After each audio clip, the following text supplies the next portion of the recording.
Pour le président nigérian, l'interdiction de voyager réduirait les coûts de dépenses dans un contexte de défis économiques et une nécessité d'une gestion budgétaire responsable. Le président Bola Tinubu et son administration sont critiqués par certains pour leurs fréquentes visites à l'étranger. M. Tinubu n'a pas précisé s'il réduirait ses propres voyages. C'est une bonne nouvelle. Dans tout le pays, les gens se plaignent du coût de la gouvernance au Nigeria. Et honnêtement, le coût de la gouvernance au Nigeria est trop élevé. Toutes ces histoires que nous entendons depuis longtemps, je me souviens même du gouvernement précédent. Quand ils sont arrivés, ils ont dit qu'ils supprimaient les voyages à l'étranger pour se faire soigner et autres choses. Toutes ces choses, mais en fin de compte, ce sont des mensonges.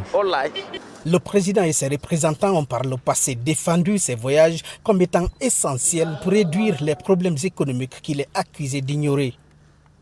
La prise en charge de plus de 400 personnes pour assister à la conférence sur le climat COP28 à Dubaï en novembre dernier a été particulièrement controversée, suscitant la colère en particulier sur les plateformes des médias sociaux. Tout cet argent, le gouvernement l'utilisera pour d'autres choses comme les routes, les hôpitaux. Comme moi, je suis malade, j'achète mes médicaments.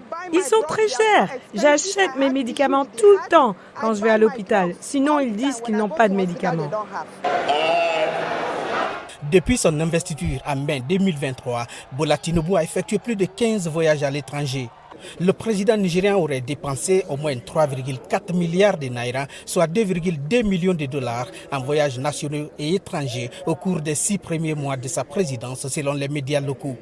Certains Nigérians estiment qu'il lui sera donc difficile de faire appliquer sa décision. Faire des annonces ne coûte rien. Il a dit, mais est-ce réalisable? Il y a beaucoup de gens dans le gouvernement qui dépendent des allocations. Ils veulent voyager même s'ils n'ont rien à faire. Ils veulent voyager à cause de l'argent qui est en jeu. Donc, si le président ou un autre officiel du gouvernement dit cela, ce n'est qu'une déclaration politique. Le Nigeria traverse l'une de ses pires crises du coût de la vie depuis des décennies, une situation qui a suscité une colère généralisée.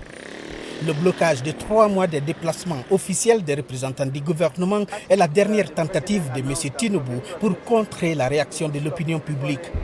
En janvier, le président nigérian a annoncé une réduction d'environ 60% de la taille des délégations officielles en mission, y compris des réductions dans son propre entourage. Gilbert Tamba pour VOA Afrique, Abuja.